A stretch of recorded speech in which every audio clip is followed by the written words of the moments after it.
And now, a word from our sponsor. If you really need a reason to attend the Earth Day auction, here are 5. 1. It's fair. Silent or live, the bidding is open to everyone. 2. It's fun. Meet and greet and bid and eat 4 kinds of chili. 3. It's fast. From 4 to 8 p.m., you can find the best buys on Earth. 4. It's fashionable. The down-to-earth fashion show. Dress up and win a prize. 5. It's fabulous. If you buy the winning raffle ticket, you'll win the grand prize. Fair, fun, fast, fashionable, and fabulous Earth Day auction, April 22nd. Get your tickets online today. This just in, the Unitarian Universalist Church of Las Cruces is holding their annual auction on April 22nd from 4 to 8 p.m. And they're featuring a down-to-earth fashion show. Apparently, all you have to do is show up in the auction dressed to celebrate Earth Day. There are no rules. The choice of design and materials for your costume is up to you. During the silent auction, the judges will circulate, evaluate, and make decisions as to the winners in 4 categories: most original, most economical, most beautiful, and most utilitarian. The winning costumes will be modeled and prizes will be awarded during the live auction. That's the word from the auction committee at the UU Church on South Solano here in Las Cruces. Their annual auction is Saturday, April 22nd from 4 to 8 p.m. The Earth ship is landing. In our raffle this year, you could win 2 nights off the grid. We've arranged for 2 nights for 2 people in a modern Earth ship on the mesa north of Taos. The value, $942. Is it off the grid? Check. Fast internet? Yup. Beautiful one-off Earthship design? Uh-huh. And don't forget the stained glass mermaid. Since this is offered as an Airbnb, the winner of the raffle will call the rental agent to arrange a mutually agreeable date. Now, there are only 200 raffle tickets available at $10 each. You could be the winner of this beautiful getaway. Get your tickets now. Clyde Tombaugh, who discovered Pluto, was a founding member of the UUCLC. In his honor, we're offering the Plutonian auction of gift baskets. Check out those gift baskets this morning in the lobby. Then purchase your tickets, 3 for $5, and put 1/2 in the can in front of the basket of your choice. The winning tickets will be drawn during the live auction on Saturday, April 22nd. You must be present to win. Buy your tickets today. This morning, the wizard is in the lobby. He has the power to make magic. And he has the power to turn your money into winning tickets. Ask him about the Earthship raffle. He'll tell you the winning ticket for 2 days at the Earthship is only $10. Ask him about the Plutonian auction. He'll tell you the winning ticket for a gift basket is only $2. The wizard has the power to turn your money into winning tickets. See him in the lobby today. Feel the power.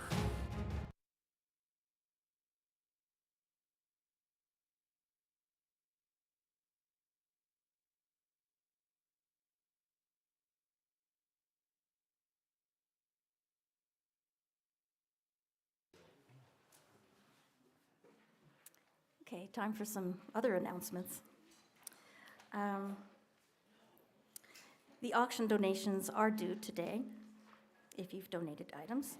The children's auction will be today after the service.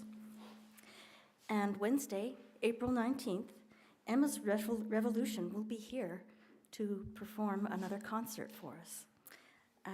Catherine Massey will be selling concert tickets after the service. And if you buy them in advance, they're $20, and they're $25 at the door. 7 p.m. Wednesday. Tomorrow, on Monday, the Cheerful Climate Action Group will be having a special meeting. It's going to be movie night. We're going to be watching the movie Don't Look Up in the church library. Everyone is welcome. And we're showing that movie because sometimes you just gotta laugh at the craziness, and we will. And finally, on Thursday, April 20th, also in the church library, Brooks will be hosting Death Cafe. and all are welcome there. It's 6:30 to 8 p.m. in the library. And now we have an announcement from Rabbit and Susan.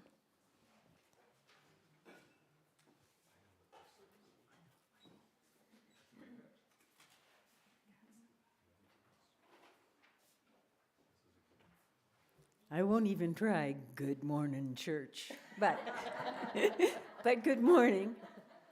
Rabbit and I have a very exciting announcement. Rod Thompson, who served us as an interim minister several years back, has agreed to be our contract minister starting August 1st, 2023.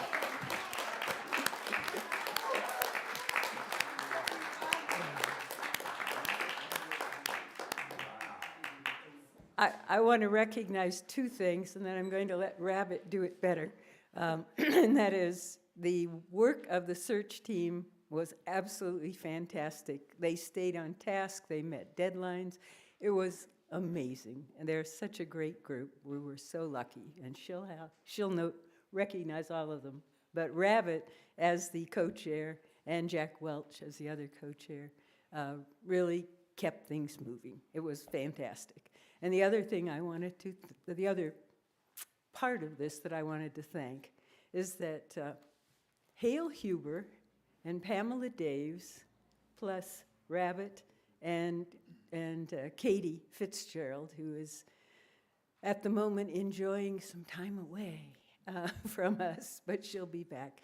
Those four people helped with writing the contract and helped with the negotiating of the terms that we needed to do. And so I'd like all of you to thank them with me for doing that part of this important job. There's Pamela, there's Hale, there he is, and Rabbit. Fantastic. I would like to particularly acknowledge our team. Jack Welch, and if you guys could stand, you deserve more applause. Jack Welch is my co-chair. He did a fantastic job. Thank you, Jack. And Haney Pearson was on our search team. Fantastic job, Haney. Roy Vanderaw, and he took our minutes, which is a thankless job, and we thank him very much. And I hope watching us on our recording, Jan Thompson, who could not be here this morning, and Katie Fitzgerald, who I hope is watching also. So that's our team. We were given a task of finding a minister in about this much time because we were late starting. We jumped right into it, and in less than 2 months, we have a minister. And a lot of you know Rod Thompson. I think you'll be very pleased. And I know he's going to be watching also. So let's thank Rod Thompson for joining us. Yeah.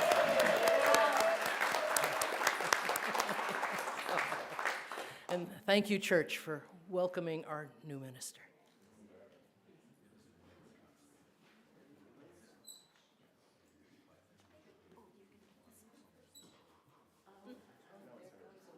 Oh, here comes a wizard.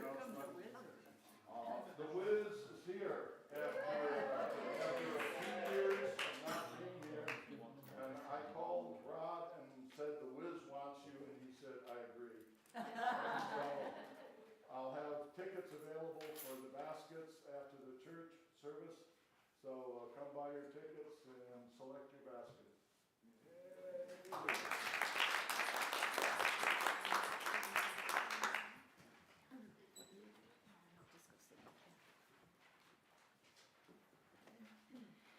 Good morning. Good morning. Let's begin this morning's celebration with a beautiful hymn by Joyce Poley, Keepers of the Earth. The words will be on the monitor. I invite you to rise in body or spirit as we sing together.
Okay, I'll do it.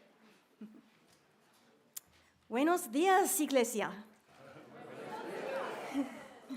Bienvenidos a todos.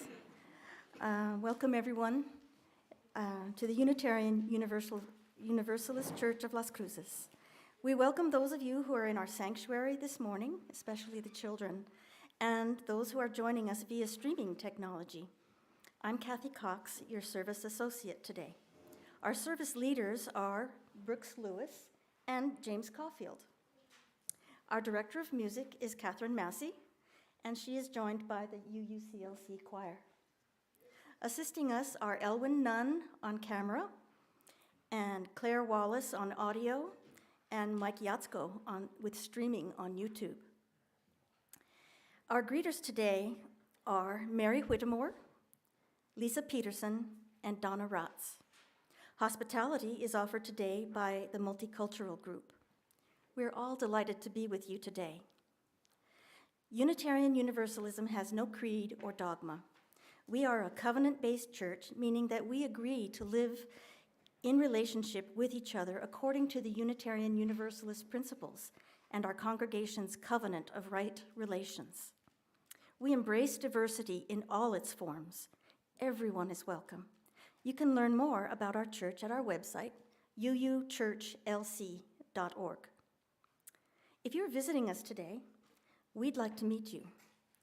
If you're in the sanctuary, please rise in body or spirit and introduce yourself by telling us your name and where you are from. And please wait for me to bring the microphone to you so people on YouTube can hear. Do we have any visitors here in the sanctuary this morning?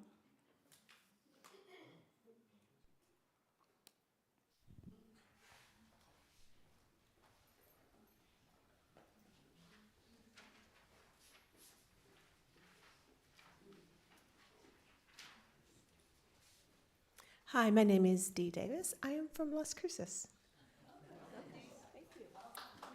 Hi, my name is Chris Sunnison. I'm originally from Detroit. Lived all over the world, including all up down the East Coast and Russia, Ukraine. Thank you. Welcome. Thank you for joining us. Are there others?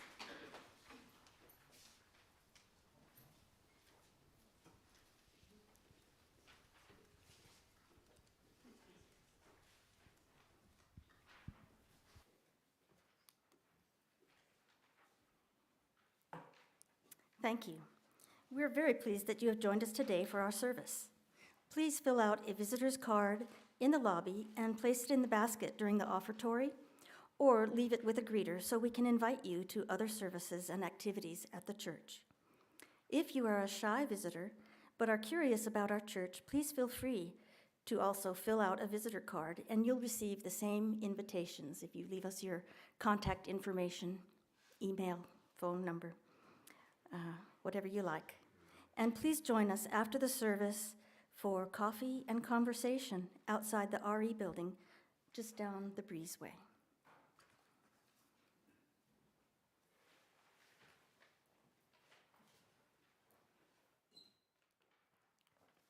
Good morning, church. Our opening words this morning are from the writings of Starhawk. This is the time of the spring's return, the joyful time, the seed time when life bursts forth from the earth and the chains of winter are broken. Light and dark are equal. It is a time of balance when all the elements within us must be brought into a new harmony. The sun stretches out a hand, and Corey, Persephone, returns from the underworld, cloaked in the fresh rain. Where they step, the wild flowers appear. As they dance, despair turns to hope, sorrow to joy, want to abundance. May our hearts open with the spring. Blessed be.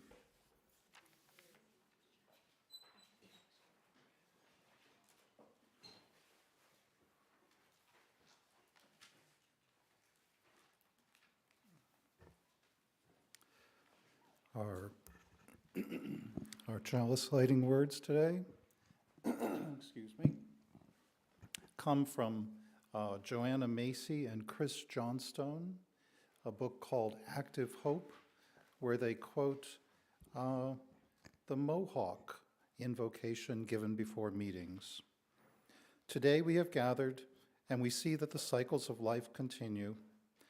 We have been given the duty to live in balance and harmony with each other and with all living things.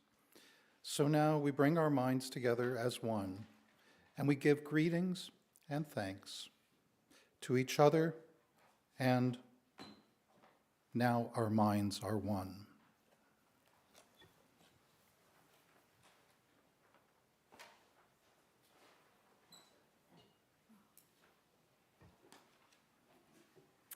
Please rise in body or spirit and join me in saying our church's affirmation of covenant and in singing the doxology in English and Spanish.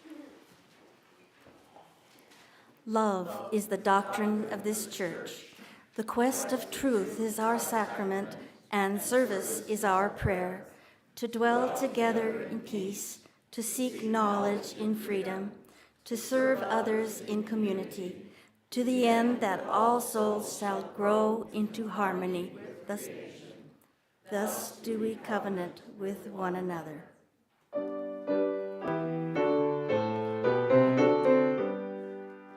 From all that dwell below the skies, let songs of hope and faith arise. Let peace, goodwill on earth be sung, through every land, by every tongue. De todos bajo el gran sol, surja esperanza de amor. Verdad belleza la canción, de cada tierra, cada voz. And now time for all ages with our RE director, Kelly Ingram.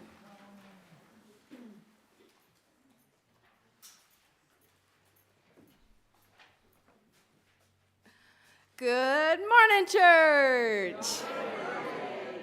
Happy sunshine-filled Sunday. Today I'll be reading the book, Are You My Mother? When I was a teenager, the only time I called my mom a mother was when I was mad at her. It's not the way this book is going. Are You My Mother? A mother bird sat on her egg.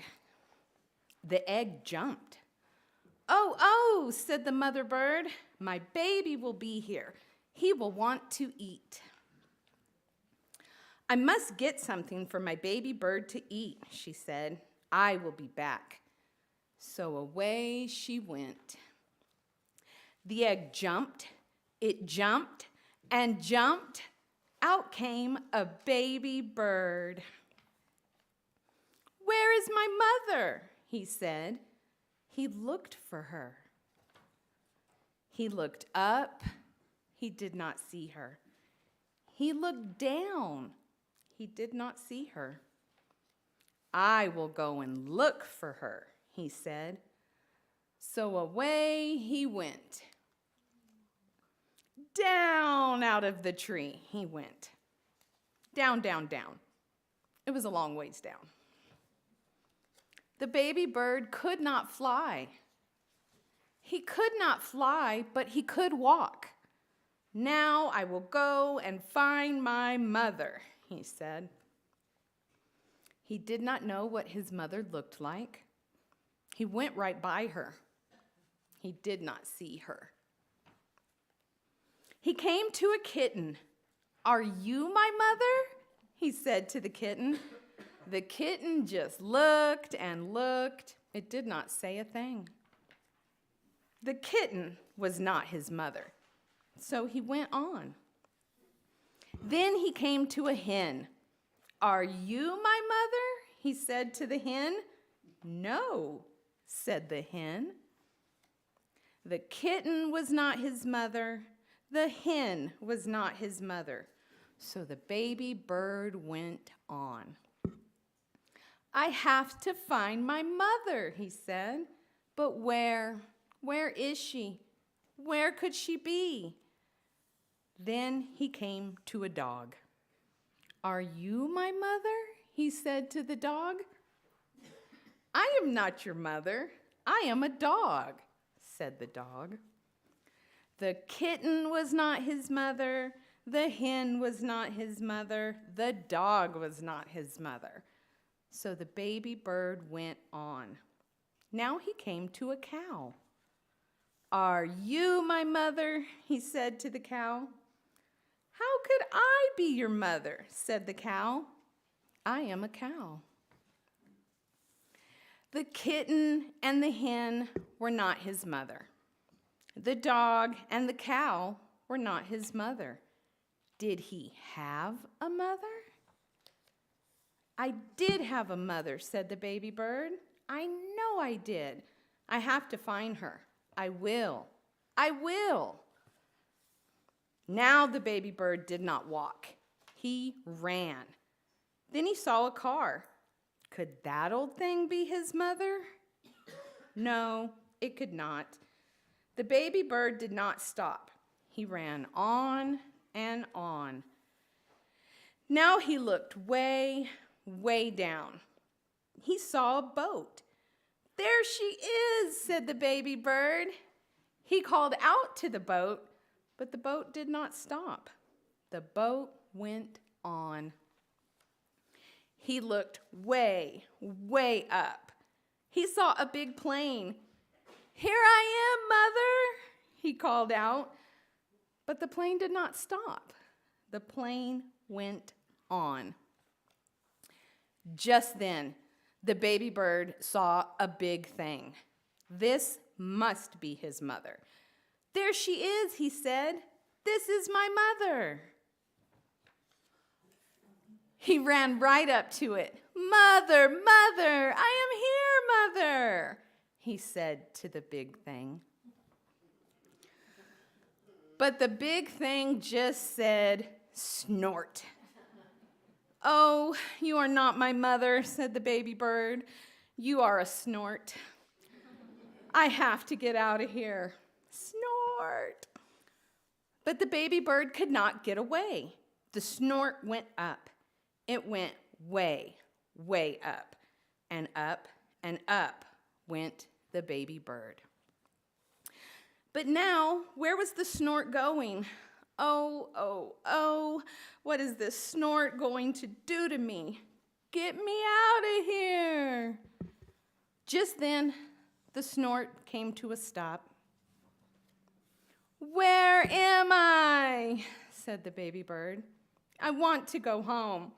I want my mother. Then something happened. The snort put that baby bird right back in the tree. The baby bird was home. Just then, the mother bird came back to the tree. Do you know who I am? She said to her baby. Yes, I know who you are, said the baby bird. You are not a kitten. You are not a hen. You are not a dog. You are not a cow. You are not a boat or a plane or a snort. You are a bird, and you are my mother. The end. Thank you.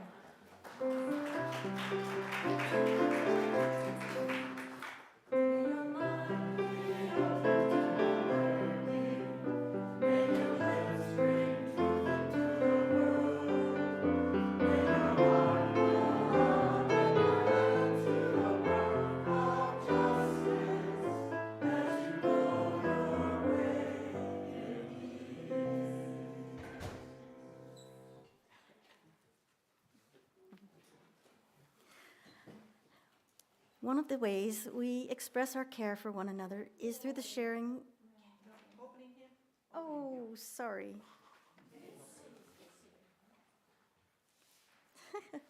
Sorry about that.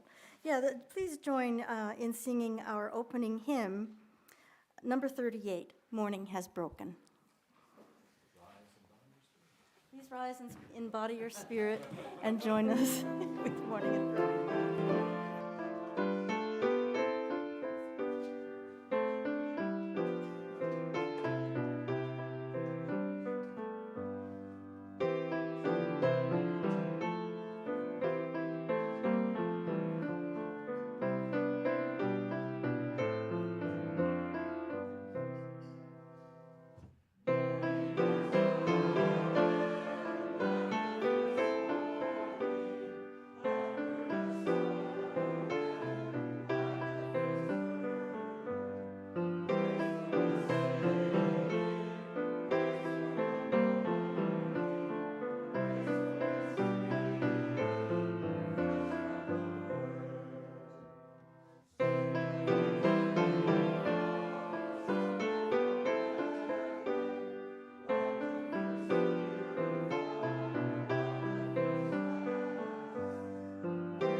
All right, so this morning we're going to do a candle lighting, including a meditation. And what we're going to focus on today is balancing. Meditation. Find the places where you are bound and where you must go to be free. To the east, to free your mind. To the south, to free your spirit. To the west, to free your emotions. And to the north, to free your body. So we're going to spend some time in meditation, and then you can come and light candles as we're doing the meditation. And the mantra for today's meditation is this: I am alive, I am here, I have all that I need. Let's take some minutes together in meditation and light candles.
alive. I am here. I have all that I need.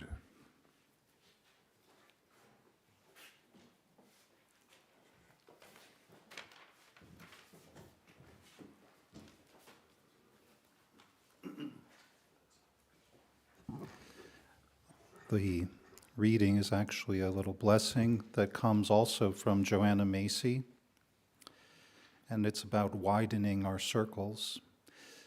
Beloved Mother, Father, Lover, Earth, you are our larger self. We need your food, your air, your water for every moment we live. We're grateful to be granted a human life right now at this time of turmoil and suffering and loss.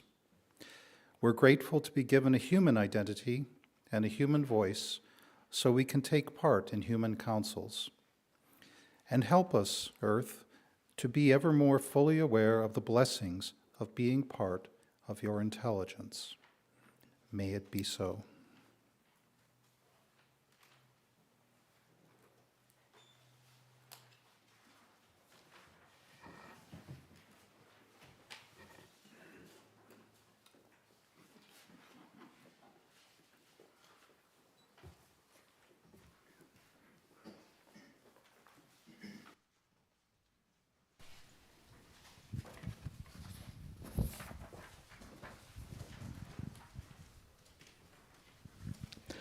The wisdom of the great Chief Seattle reminds us all things are connected.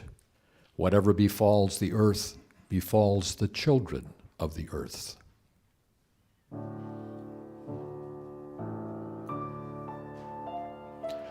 All things share the same breath, the beast, the tree, the man.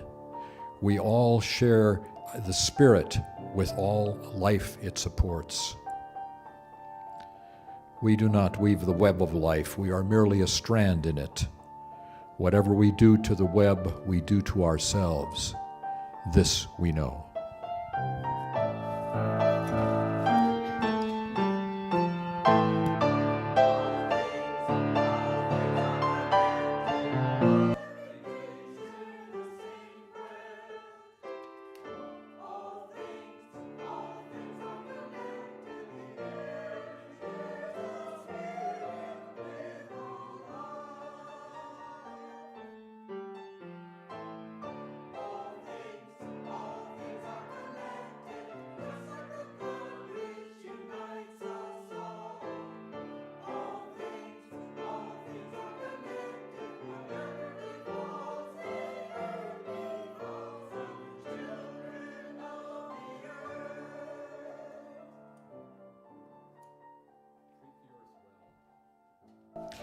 It's not given to your parent, it's given to us by your parents, it's given to us by your children.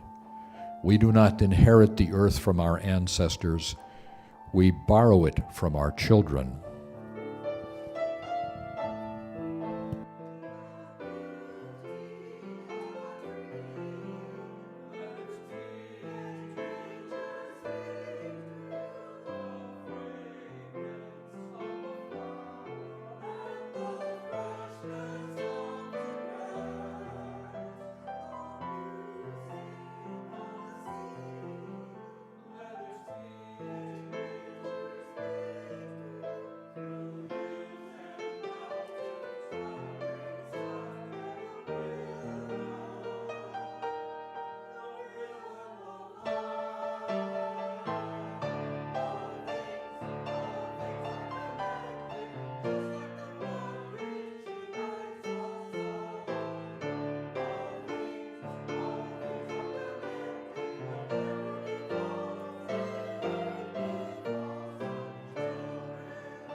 Only after the last tree has fallen, only after the last river has been poisoned, only after the last fish has been caught, only then will we find money cannot be eaten.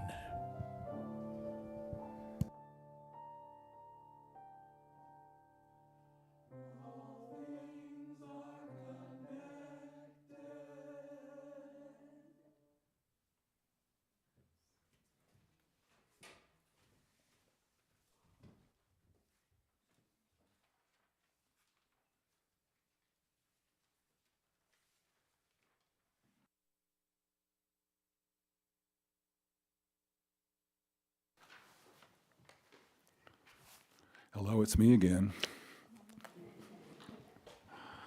So, I originally prepared this particular service for Easter, but I didn't do that for Easter, so let's do it now. So what are we celebrating this day? It's the time of Istra, representing spring and new beginning. She is honored for fertility, rebirth, renewal, the beginning of the agricultural year, and seed planting. My mother always planted her garden on or about the 15th of March, after preparing the soil for 2 weeks before. Although my mother was not a pagan, she came from a heritage of farmers who understood the connection between the changing seasons and the growth of crops.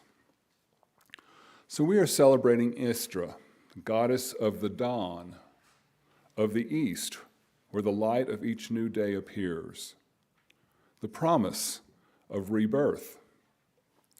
Some say that each day is actually new, that the day dies at sunset, after Apollo's chariot disappears in the west, the place of endings. Istra is the time when the light that was rekindled 3 months earlier at Yule balances the darkness, the equinox, and then overtakes it, heading through the spring towards the lush life of April, May, and June, until it reaches its height at the summer solstice on June the 21st. Oh, and we celebrate rabbits. Rabbits, also known as, March hares, who begin to appear at all hours of the day, frequently mating and birthing, often with only days between one batch of bunnies out and another one in. They are a sure representation of the fertility shown in the lambing time of Imbolc that happened just 6 weeks previously. But what about eggs? We all know another job of those busy bunnies is to present us with a hidden treasure of eggs, carefully concealed to entice intrepid hunters to find them. We decorate the eggs to honor their place as a symbol of continuation, a time of waiting and expectation, rewarded when the chick senses that it is warm enough to peck its way into the new season. Other cultures also celebrate the season. It is a time of Ostara, which brings night and day into exact balance. The day when the hours of sunlight match those of moonlight. The ancient Persians honored Mithra, whose killing of a menacing bull was a reminder of the regeneration of life. The bull will feed the people, and its blood will benefit the plants. The even earlier Egyptians honored Osiris, god of fertility, agriculture, the afterlife, and resurrection. In the Norse legends, there is Freya, the goddess of love, beauty, and fertility. The Romans honored Sibyl, the mother of the gods. And the Mayans honored Kukulkan, serpent deity. Often, if you've noticed, this is the time when the snakes begin to appear, seeking the sun and food. Persians also celebrate Nowruz, or New Year, which personifies fertile energy that bursts forth from buds and flowers. And then along comes Jesus, yet another in a long line of deities whose death and rebirth symbolize the reality of the season. In 325, the Nicene Council decreed that Easter would fall on the Sunday following the first full moon after Equinox. They knew about that too. The colors of this season are green, yellow, and lavender. There are irises in my yard, and perhaps yellow poppies on the mountainside above Las Cruces. The seasonal vegetables appearing at the farmer's market will be rhubarb, asparagus, peas, lettuce, and spinach. Oh, the spinach is so good right now. The story of Persephone is one of a goddess who emerges from her work as caregiver to the dead, rejoining her mother Demeter, who releases the earth from winter's mourning to begin the cycle of growth and rebirth. It's a time of spring cleaning. Anybody remember spring cleaning? When you take all the curtains down, wash all the windows, take the covers off the couch, to sweep away old patterns and to bring in renewal. Persephone's story has often been told as one of sacrifice, but a new translation tells me that it was not sacrifice, but chosen service. And her mother's grief allows a fallow time for the earth, awaiting the coming of a beloved daughter. Now is the time to think about the new, letting go of yesterday's winter, and lift our faces to the east, to Estra, who brings about the new morning of our lives.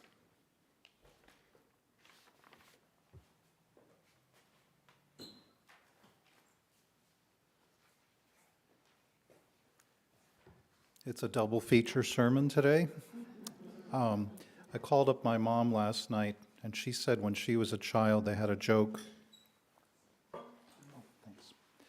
They had a joke every day when they went to church. What do you hope the preacher talks about today? And the answer is about 15 minutes. So, let's see. I try to write a sermon, and I always write a philosophy paper. I'm very sorry. Just to give you a clue about how it can go, this morning I was late.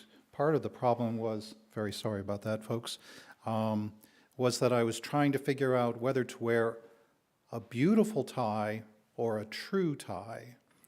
Now, I have a really nice paisley tie at home, and this one's not so beautiful, but it's true.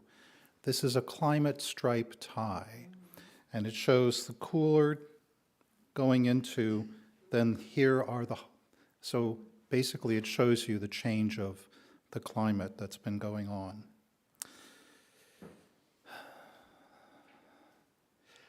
Yes, the wheel of the seasons still turns, but some of the spokes are falling out. You can see our chart in the lobby for that.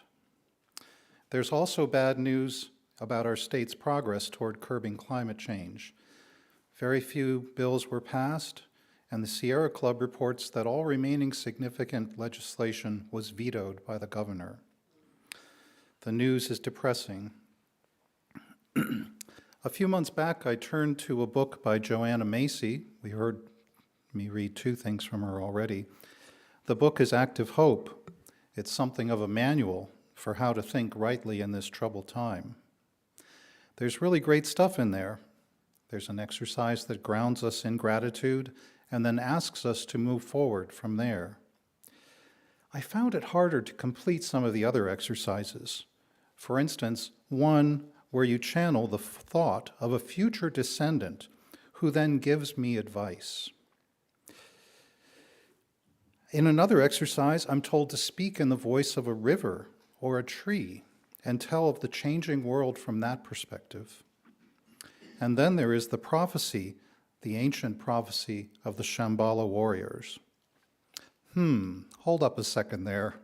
Did you say Shambhala warriors? My skeptical antenna went up. And what about those people who eventually will be born, those whose ancestors we shall eventually be? Are they really there, speaking to us across time? I tried to do these exercises, but my heart wasn't into it. More recently, I went to a talk by Professor Harriet Hawkins at NMSU. She spoke about climate and imagination. She began with two common quotes. First, that the climate crisis is due to a failure of imagination. This she wholeheartedly believes and is what she's trying to fix. The other quote is, "It's easier to imagine the end of the world than it is to imagine the end of capitalism." Her response to that is, "Well, that's just lazy." So, after that talk, I began thinking about imagination as a kind of work we have to do. And I wondered, have I done my part? Now, it's clear, as Hawkins points out, that imagination will have some role in helping us through the climate crisis. For instance, there's a new genre of science fiction called cli-fi. You know of this? Climate fiction. And there's Kim Stanley Robinson's The Ministry of the Future. Has anyone read that? Hey, I see a hand or two there. It's basically a novel about what's the best scenario we might see. How could it work out? So these are books that give us some sort of imagination about what we might be able to do. Well, I thought about my problems, imagining active hope and Joanna Macy's practices that she was recommending. And I started thinking about some philosophy I learned a long time ago, using it as a tool to kind of try to convince myself or think through some things. It's a movement called pragmatism, an American philosophical movement from about a century back. It was concerned and is concerned with what's practical, with what works. It does not demand that we have positive proof. It just asks that we have good reasons for thinking something. By contrast, hard science asks that we have proof for everything. They have to be positive. It has to be true. If you don't have evidence, we'll say it doesn't exist. That's the method of objective science. So when it comes to thinking about climate change and trying to find a way to think about it reasonably, I've been wondering if the pragmatic turn of thought is more fruitful than objective science. So you heard about my deliberation about truth and beauty this morning with ties. Which is more important, truth? I have a beautiful tie still sitting at home. Which is more important, truth or good? There are, after all, many things that are true that are not good. So one of the pragmatists, William James, defined truth in terms of its good, the good it produces. For example, he studied varieties of religious experience and asked, what are the consequences of holding these beliefs? He didn't ask, how true are these beliefs? It's a very tolerant and generous way of looking at religious differences, and it's very congenial to UU thought. So, if you want to think in a pragmatic fashion, first, envision a good outcome, and then, unless there's clear empirical evidence otherwise, we should allow our sense of what's true to be shaped accordingly. It can be a bit strange. It has a little bit of the feel of putting the cart before the horse. We tend to think of truth as an empirical absolute. It's already out there. It exists independent of us. It doesn't change to fit our human wishes. But pragmatic thinking, which claims the other way, that truth is dependent on the good it produces, makes surprisingly good sense when it's applied to the climate crisis. A couple of isms, and I think you'll recognize them. Consider denialism and doomism. I think they're two of the more common ways of thinking about the climate now.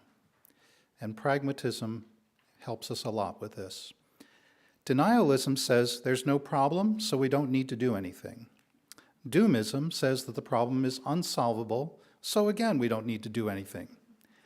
Each position is asserted as a simple empirical fact. It's just the truth. But let's look at it from the pragmatic point of view.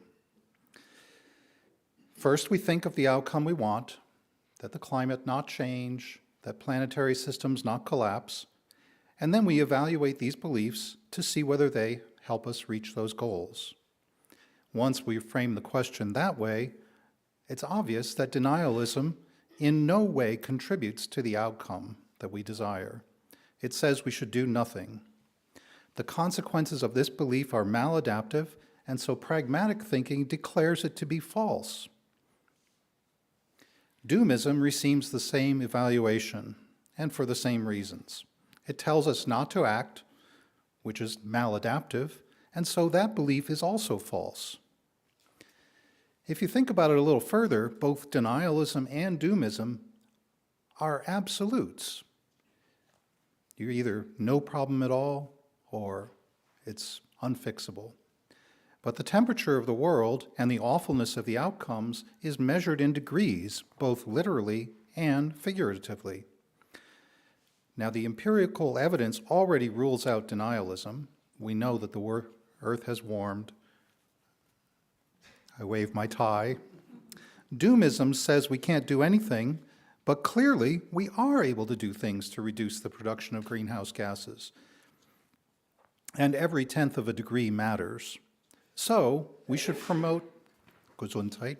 We should promote those beliefs that lead to good actions, and doomism fails to do that. And if you think about it, pragmatism seems to say we should always have faith that our actions matter, so long as they can possibly prevent even more terrible things from happening. The pragmatic view lets us see how doomism and denialism only masquerade as empirical facts, but really they are the usual human concern with consequences, and they have been allowed to run riot and determine our beliefs. Denialism paints the world we would like to have. It denies the empirical facts and affirms only the things we wish were true, namely that everything would be fine. Doomism likewise ignores the empirical facts and simply presents the mirror image of denialism. It is the product of our feelings of defeat and depression, and so it says everything is ruined. But these two views are more a product of our hopes and our fears than they are descriptions of reality. So what about the exercises in Joanna Macy's book? They too look different when seen through this new frame. Those future people who will one day be our ancestors, can they really somehow reach back to us and speak through us, a form of retroactive channeling, as it were? We don't have any empirical evidence that they can or cannot, and it also seems unlikely that we ever shall have any evidence. Hard science would insist on evidence for this claim. They have to be positive. They have to be sure. If empirical evidence is lacking, they declare that thing does not exist, and of course you're not going to get empirical evidence of a future descendant channeling to you. Any thinking that does not have empirical evidence behind it is said by the folks on the hard science side to be metaphysics in the pejorative sense of the word. It's pure moonshine, mystical hogwash, new agey, woo-woo thinking. But the pragmatic view is different. If we believe that our ancestors can speak to us, that promises some good consequences. They might give us hope, wisdom, and comfort. Hence, according to my rough pragmatic thinking, that belief seems to be justified. And the Shambhala warrior prophecy? Well, I'm still working on that one. I'm taught logical and critical reasoning for 2 decades, so that's a hard habit to give up. I've been raised in the scientific worldview, and I'm not sure I can wholeheartedly subscribe to the ideas that are in there. But at least I can acknowledge that such ideas might bring better consequences than neutral, objective thinking. This might seem to be a strange way to think. Which is better, hard truth, good consequences? The hard science folks insist that for anything to be true, it must be supported by evidence. For them, this pragmatic way of thinking does violence to the truth for the sake of good consequences. This, they say, is an affront to reason. It opens the door to superstition. That may be true. But another view is possible. Perhaps our concern for objective truth has come at a terrible cost and done violence to what is good.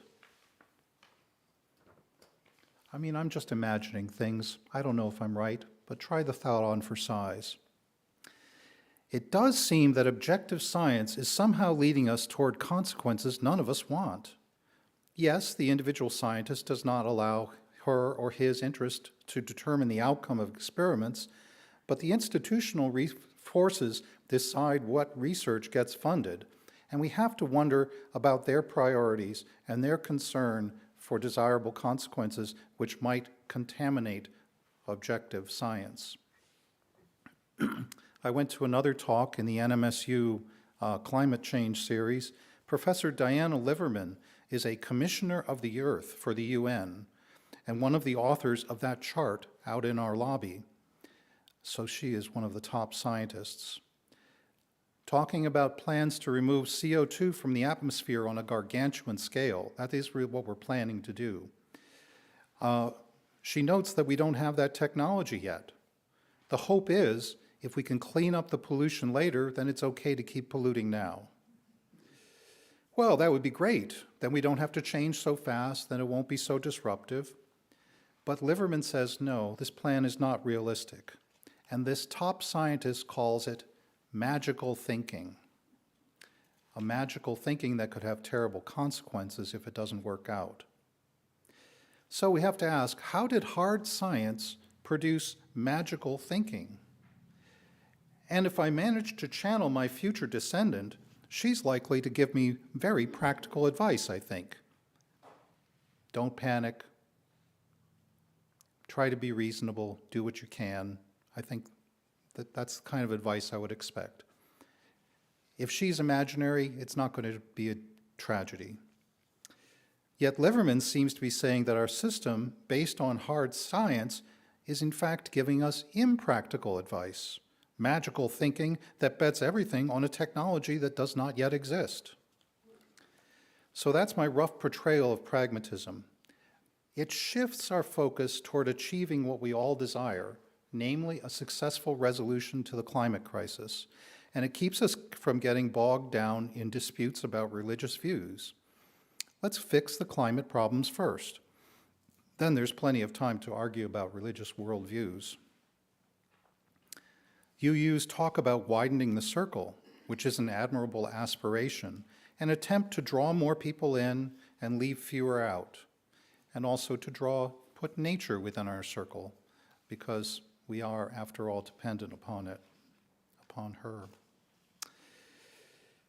In this regard, the pragmatic turn of thought draws the circle wider. For now, I have logical reasons for accepting things that I previously considered too hippy-dippy, too woo-woo. At least I'm going to try. Consider these questions also.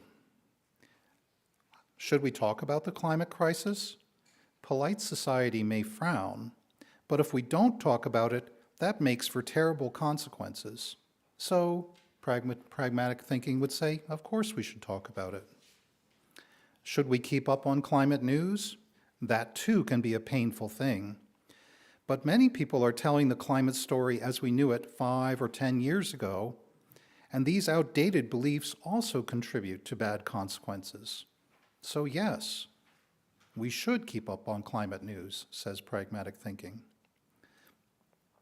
What happens if everybody gets depressed and gives up? Again, the consequences will be worse.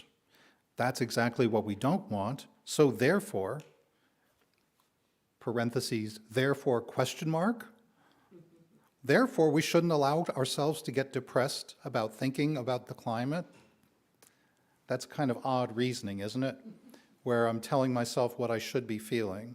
But actually, it also is a recommendation for perhaps how we should be treating each other as well as how we should be individually feeling, trying not to let ourselves become depressed by the situation, and certainly knowing that if we do become depressed, we will not get the best consequences that we desire. I know it's somewhat strange reasoning. I know it's maybe not very logically sound, but I'm very serious. No one wants to join a death march. Everybody wants to join a festive parade. So, if you're doing anything tomorrow night, 7 o'clock, bring your HDMI cable to help make the whole thing work. We're watching in the library the movie Don't Look Up, with Meryl Streep being her awful presidential self. Bring your popcorn. Thank you.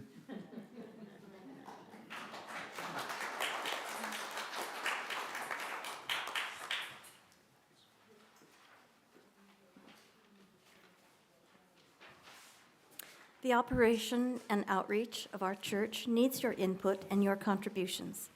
This is the perfect time to think about what you can give back. In a moment, the greeters will pass among you with the offering baskets. Please give generously. Before they do, I should remind you that we support organizations identified by the Social Justice Committee with our Change for Change program. This quarter's recipient for our Change for Change donations is Border Servant Corps. You can give to them by putting your change in the basket or by writing Change for Change on the note line of your check. Please give generously.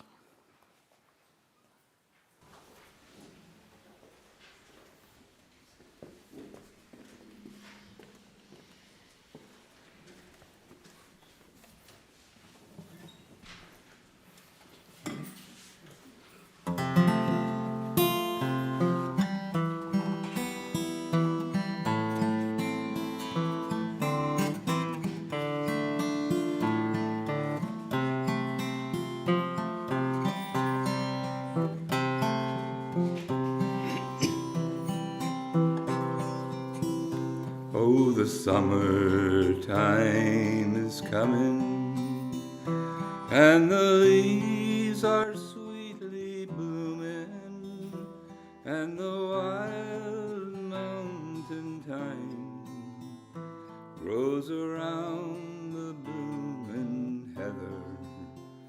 Will you go, lassie, go? And we'll all go together to pull wild mountain thyme all around the blooming heather. Will you go, lassie, go?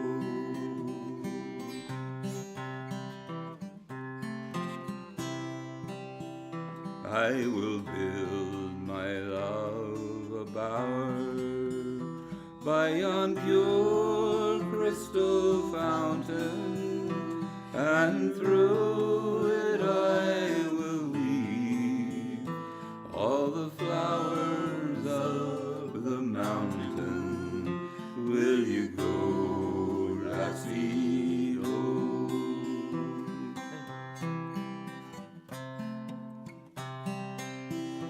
And we'll all go together to pull wild mountain thyme all around the blooming heather. Will you go, lassie, go?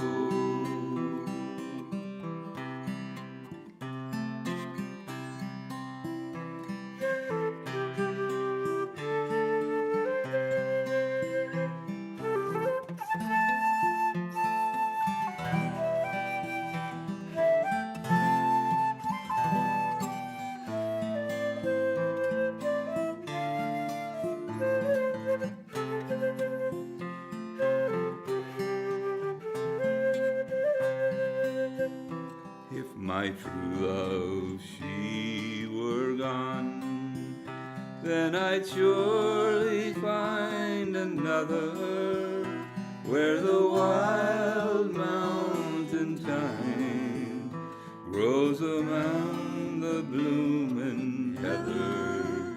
Will you go, lassie, go? And we'll all go together to the wild mountain thyme, all around the blooming heather. Will you go, lassie, go?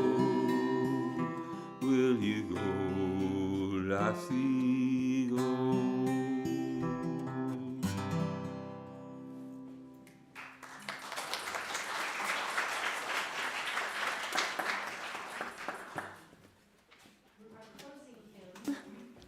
Our closing hymn is "The Earth is Our Mother," and I invite you to remain seated and feel your feet on Mother Earth. And I invite you also to drum on your thighs or shake your keys or make a pulse as you wish. And Kathy and I will help you sing this.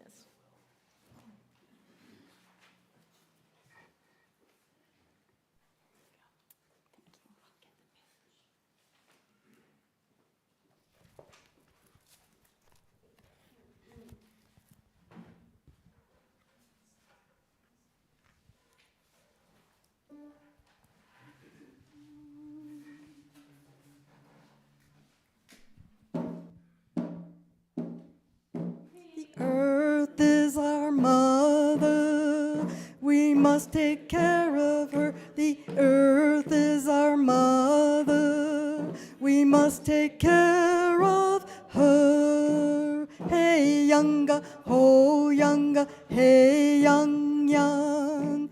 Hey, younga, ho, younga, hey, young, young.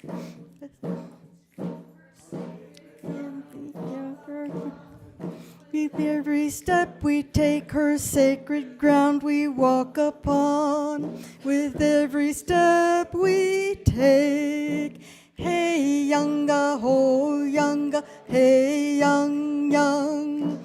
Hey, younga, ho, younga, hey, young, young. Earth is our mother, she will take care of us. The earth is our mother, she will take care of us. Hey, younga, ho, younga, hey, young, young. Hey, younga, ho, younga, hey, young, young. The sky is our father, we will take care of him. The sky is our father, we will take care of him. Hey, younga, ho, younga, hey, young, young. Hey, younga, ho, younga, hey, young, young. The sea is our sister, we will take care of her. The sea is our sister, we will take care of her. Hey, younga, ho, younga, hey, young, young. Hey, younga, ho, younga, hey, young, young. The forest is our brother, we will take care of him. The forest is our brother, we will take care of him. Hey, younga, ho, younga, hey, young, young. Hey, younga, ho, younga, hey, young, young. Hey, younga, ho, younga, hey, young, young. Hey, younga, ho, younga, hey, young, young.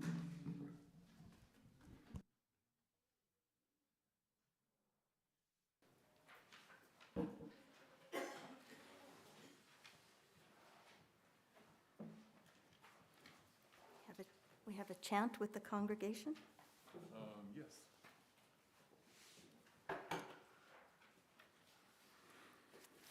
So for our closing words today, we're going to continue in this idea of sharing in the work. Yes, we are. So we have a little chant to go. And we're going to do this chant, and we're going to say it 6 times. But it's only 2 lines, and it's on the board up there. And it goes like this. She changes everything she touches, and everything she touches changes. She changes everything she touches, and everything she touches changes. She changes everything she touches, and everything she touches changes. She changes everything she touches, and everything she touches changes. She changes everything she touches, and everything she touches changes. She changes everything she touches, and everything she touches changes.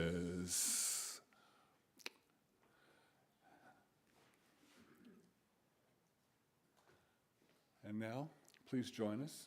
Should I say it or do it? You should do it. Okay. You should do it. You should do it. You've got the thing in your hand. Okay. We love to dance up here. Have you noticed that? Yes, we do.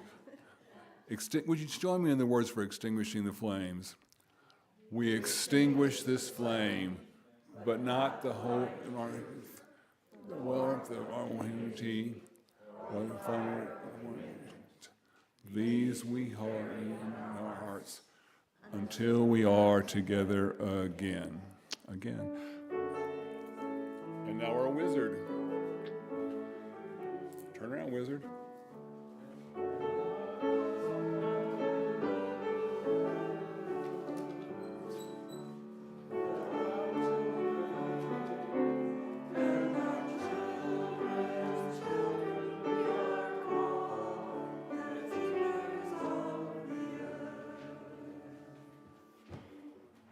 The Wiz invites you to come buy a ticket. And the Wiz